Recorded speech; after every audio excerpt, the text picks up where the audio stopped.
Hello, the topic today is adding a customer service order. There are two types of service orders, customer service and reconditioning. And today we're going to add a customer service order. So we're going to add a customer who's already in our database. He has bought a vehicle from us in the past and has also done service. So we're going to go to his customer record. And this is Fred Flintstone in our CRM.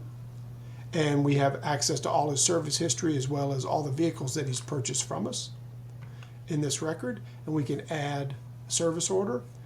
We can pick the vehicle that we've done either a customer deal with or a service order with.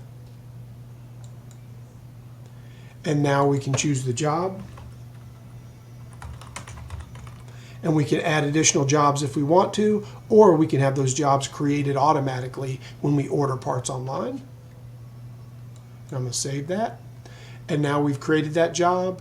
We were able to get all of his order information directly from his contact record and not re-entering any of that. We have the job automatically created, and now we have a full-featured capability to manage his service. In the next videos, we'll show you how to do a reconditioning order. We'll also show you how to manage this interface and order parts online. Thank you so much.